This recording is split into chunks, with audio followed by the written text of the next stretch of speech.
우리 말씀의 제목을 한번 따라해 보도록 하겠습니다. 이 마음을 품으라. 이 마음을 품으라. 우리는 살아가면서 수많은 마음들을 품고 살아갑니다. 하지만 그 안에는 감사하고 기뻐하는 마음보다는 누군가를 시기하는 마음, 미워하는 마음, 근심하는 마음, 걱정하는 마음, 그리고 다른 누군가보다도 더 높아지려고 하는 교만한 마음이 내 마음을 주장할 때가 너무나 많습니다. 사도 바울은 오늘 말씀을 통하여서 우리에게 이렇게 명령합니다. 너희는 이 마음을 품으라. 곧 그리스도 예수의 마음이니. 오늘 말씀의 제목, 이 마음을 품으라 라는 것은 곧 그리스도 예수의 마음을 품는 것입니다. 다시 한번 따라해 보도록 하겠습니다. 그리스도 예수의 마음을 품으라. 그렇다면 그리스도 예수의 마음은 과연 어떠한 마음일까요? 우리 그리스도 예수의 마음은 첫째, 자기를 비우는 마음입니다. 자기를 비우는 마음. 오늘 본문 말씀 우리 6절에서 7절 말씀을 같이 한번 읽도록 하겠습니다. 시작. 그는 근본 하나님의 본체시나 하나님과 동등됨을 취할 것으로 여기지 아니하시고 오히려 자기를 비워 종의 형체를 가지사 사람들과 같이 되셨고. 아멘. 이 자기를 비워라는 이 말은요, 헬라어로 케노시스라는 말입니다. 한번 따라 볼까요? 케노시스. 이 케노시스라는 말은요, 그릇을 완전히 쏟아 붓다, 텅 비게 하다 라는 뜻을 가지고 있습니다. 여러분, 우리 예수님은요, 하나님과 동등하신 분이십니다. 그리고요, 하나님의 본체로서 영광 받으시기에 합당하신 분이십니다. 그런데 그분께서 하늘의 보좌를 버리시고 이 땅에 내려오셨습니다. 자신의 그 모든 지위를 내려놓았습니다. 자신의 그 모든 권리를 내려놓았습니다. 그리고 이 땅에 와서 고난받는 종이 되셨습니다. 하나님의 하늘 보좌를 버리시고 낮고 천한 말구 위에 태어나신 것입니다. 여러분, 예수님은 권력자가 아니라 목수의 아들로 살아가셨습니다. 그리고 우리 예수님은요, 강력한 군대가 아니라 쇠되고 병들고 고통받는 그 사람들과 함께 길을 걸어가셨습니다. 그렇게 온전히 자신을 비우신 것입니다. 이 비움의 은혜, 여러분, 저와 여러분들도 우리 마음을 비우는 귀한 시간이 되기를 바랍니다. 우리는 늘 더 많이 가지려고 노력했습니다. 물질도 남들보다 더 많이 가져야 하고 자리도 남들보다 더 높아져야 했습니다. 우리는 더 많은 권리와 더 많은 인정을 받으려고 아둥바둥 살아온 인생입니다. 하지만 내 안에 욕심과 자존심으로 가득 차 있다면 예수님의 마음이 우리 안에 들어올 수 없습니다. 내 것이 비워질 때에 비로소 예수님의 마음이 우리 안에 들어오는 줄 믿습니다. 따라서 이번 사순절 기간 우리는 나의 것을 비우는 데 초점을 맞추시기를 바랍니다. 나의 자존심도 좀 내려놓으시기를 바랍니다. 내 안의 욕심도, 내 안의 교만도 주님 앞에 내려놓으시기를 바랍니다. 내 안에 가득 찬 나라는 우상 때문에 그것을 비우지 않는 한 여러분, 예수님의 마음을 우리는 담을 수 없는 것입니다. 헛된 우상들을 버리시고 헛된 교만함을 버리시고 예수님의 마음을 닮아가는 우리 모두가 되기를 바랍니다. 1948년 여수 순천 반란 사건이 일어납니다. 이때에 손양원 목사님의 두 아들 동인과 동신은 한꺼번에 생명을 잃었습니다. 이 동인과 동신은요, 주의 복음을 열심히 증거하는 기독 학생이었습니다. 그런데 이 좌익 학생들로 구성된 사람들이 바로 이 동인과 동신을 잡아다가 결국 총살을 시킵니다. 그 주동자가 안재선이라는 청년이었습니다. 참으로 안타까운 비극이었습니다. 이후 이 반란 사건이 수습됩니다. 그리고 이 두 아들을 죽였던 그 청년 안재선은요, 체포되어 사형 판결을 받게 되었습니다. 그런데 손양원 목사님은요, 아주 중요한 결단을 하셨습니다. 재판관과 사람들 앞에서 이렇게 말합니다. 제 아들은 이미 죽었습니다. 저 청년을 죽인다고 해서 내 아들이 다시 살아나지 않습니다. 그를 사형에서 면제해 주십시오. 그리고 저는 저 청년을 저의 양아들로 삼아서 회개시키겠습니다. 결국 그 말처럼 손양원 목사님은 그 안재선을 양자로 삼았습니다. 자신의 가장 사랑하는 두 아들을 죽인 원수입니다. 그럼에도 불구하고 이 목사님은 그 원수 같은 그 청년을 자신의 양아들로 삼은 것입니다. 이 손양원 목사님의 마음은 하나님 아버지의 마음을 닮아 있습니다. 우리 하나님 아버지께서도 저와 여러분들을 구원하시기 위하여서 자신의 가장 사랑하는 독생자를 십자가에 못 박혀 죽게 하였습니다.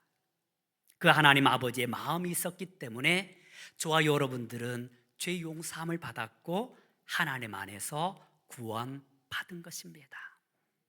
또한 손양원 목사님의 마음은 가장 소외된 사람들과 함께 하였습니다. 특별히 그 지역에 한센병자들이 참으로 많았습니다. 그 사람들이 모여 있던 곳이 애양원입니다.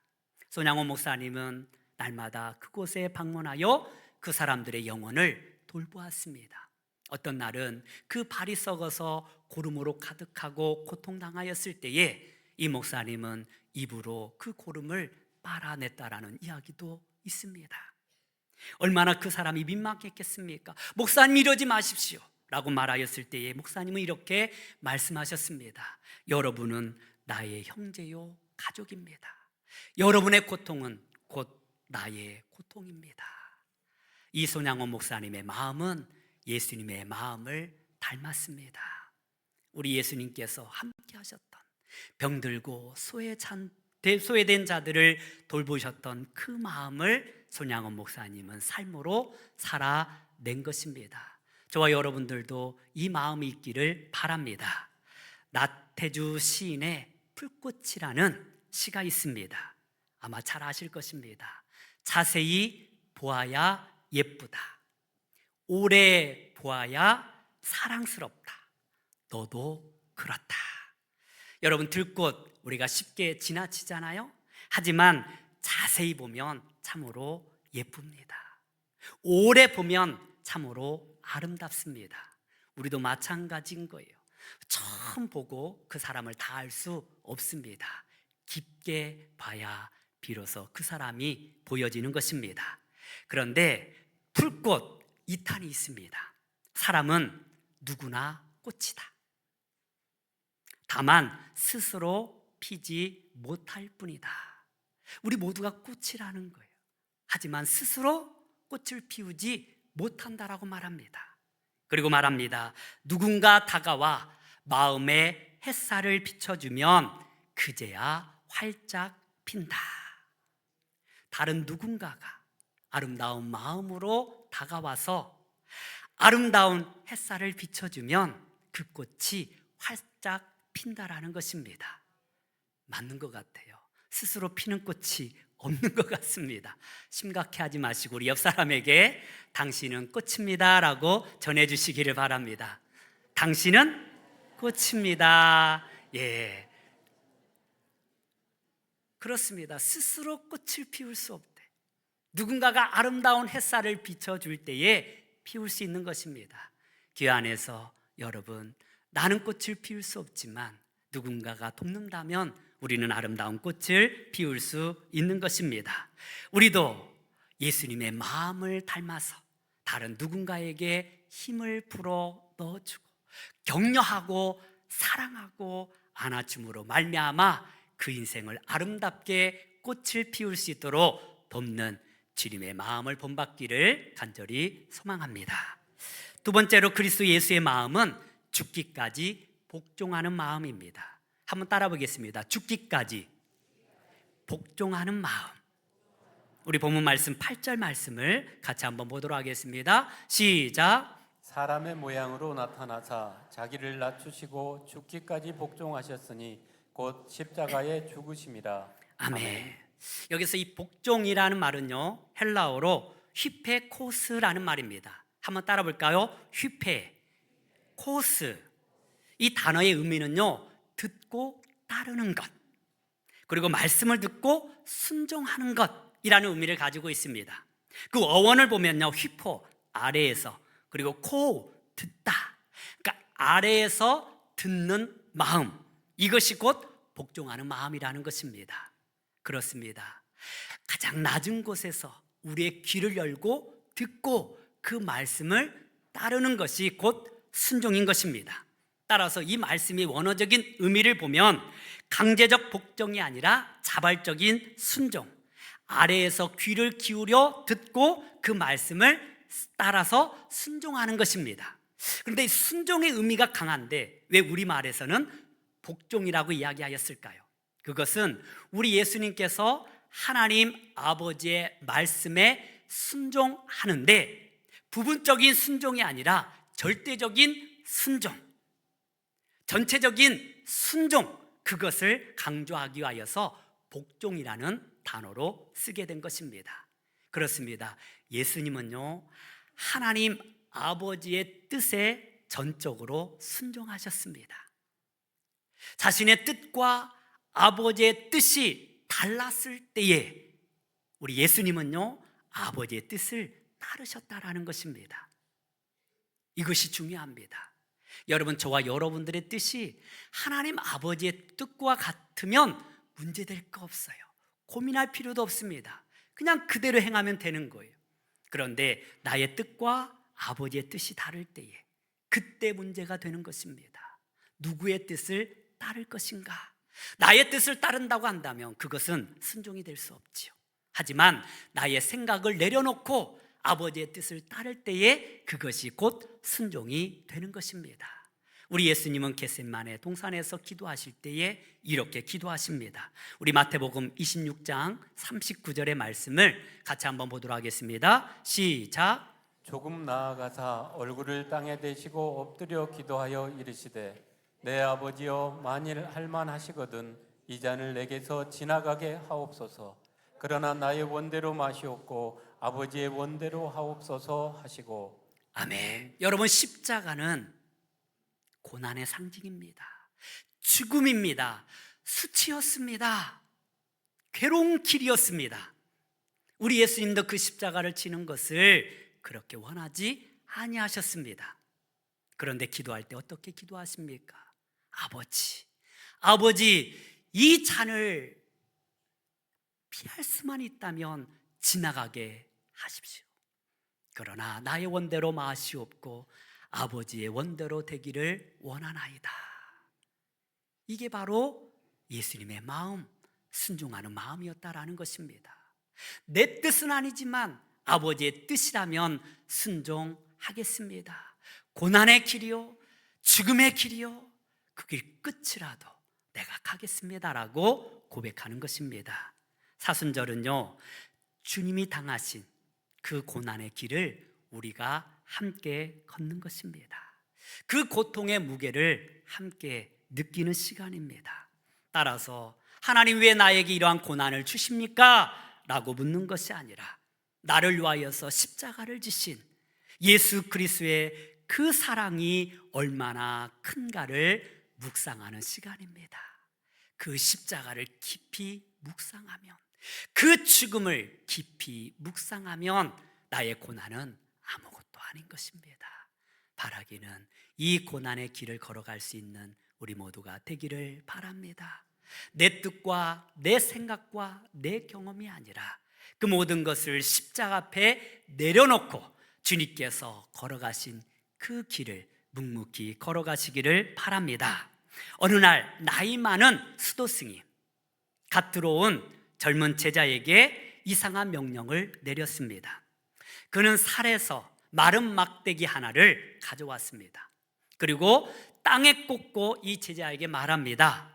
내일부터 이곳에다가 하루도 빠짐없이 물을 부어라. 이 나무가 꽃이 필 때까지, 열매가 맺힐 때까지 멈추지 마라 라고 말합니다.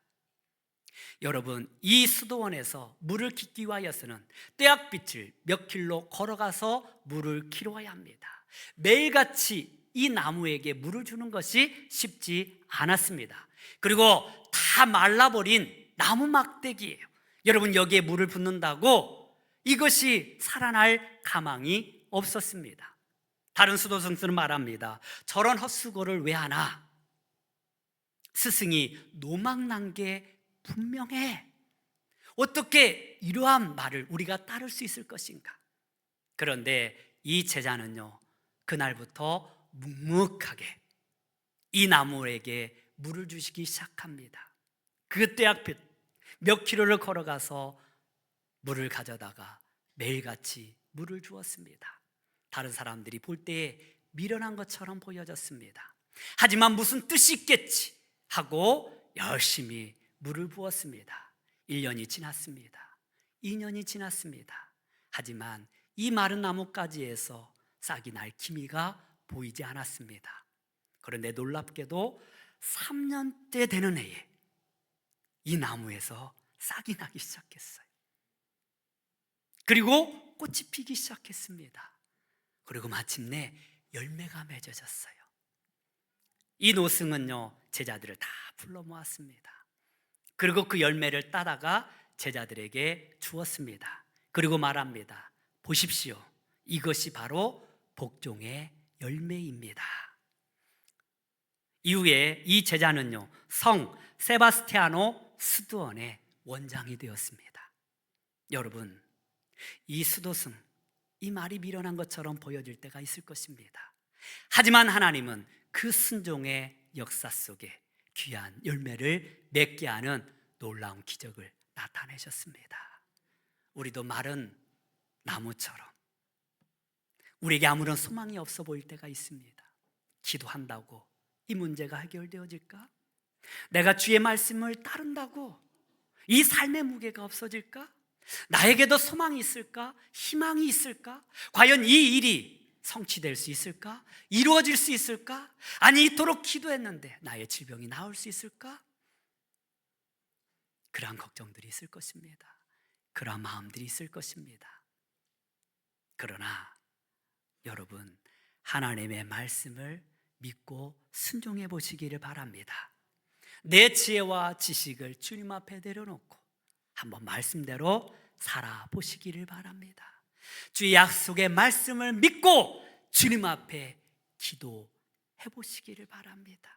하루 이틀 한다고 응답되지 않더라도, 내가 1년, 2년 기도했다 하더라도, 그 기도 가운데 아직 이루어지지 않는 기도가 있다 할지라도 우리는 묵묵히 주님의 길을 걸어가시기를 바랍니다.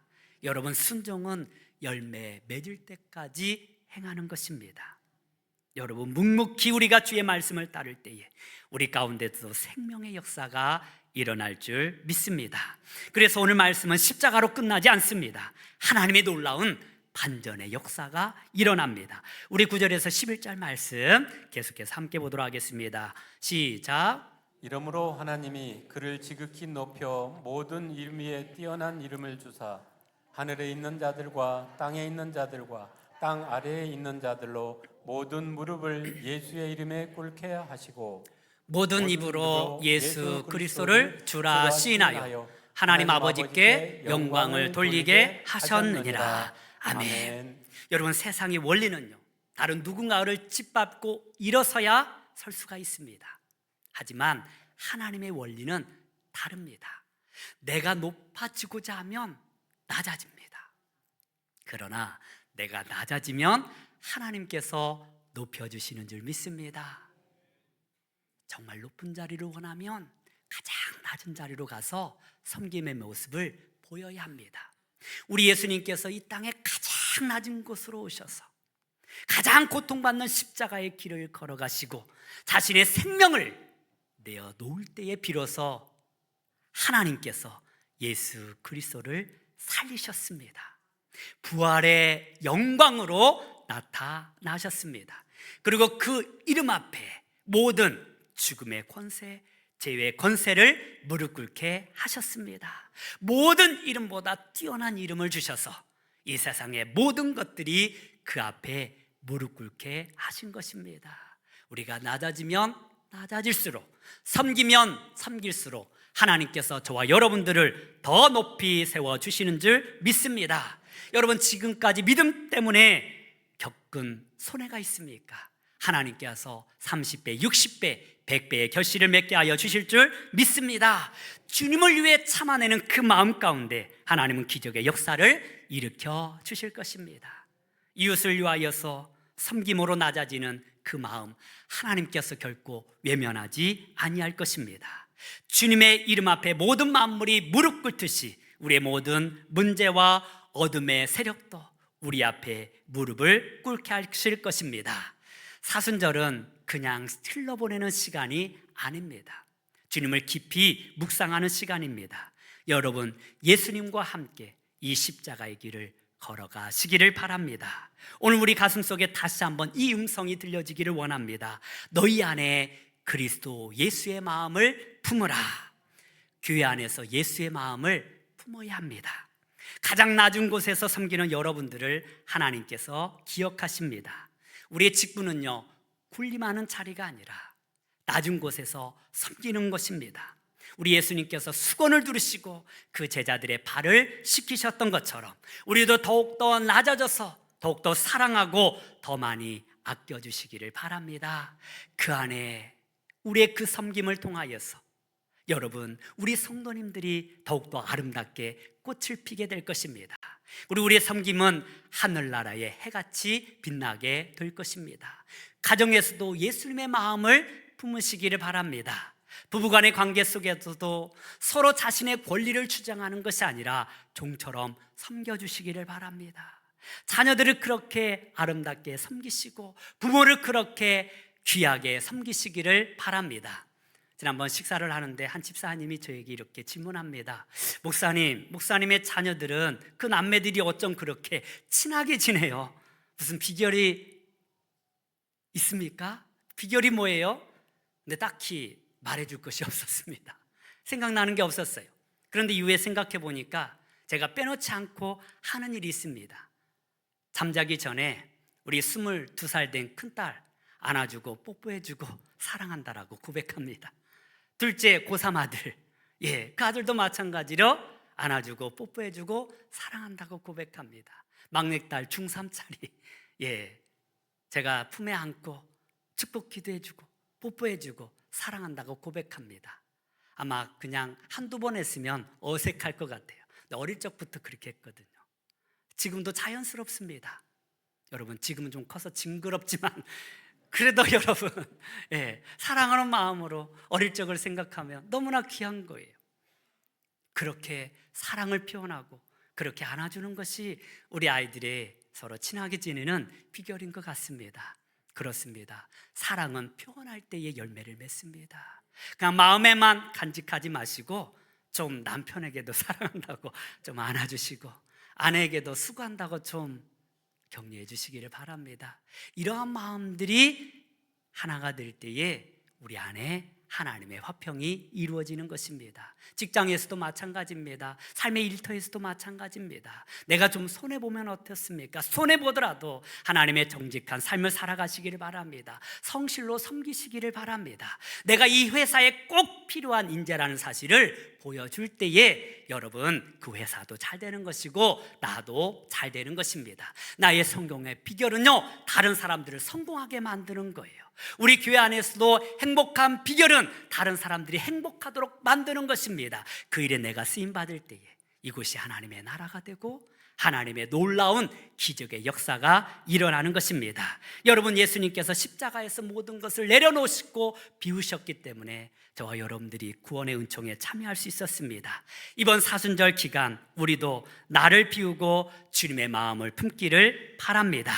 그때 비로소 우리의 삶에 진정한 부활의 영광이 시작될 것입니다.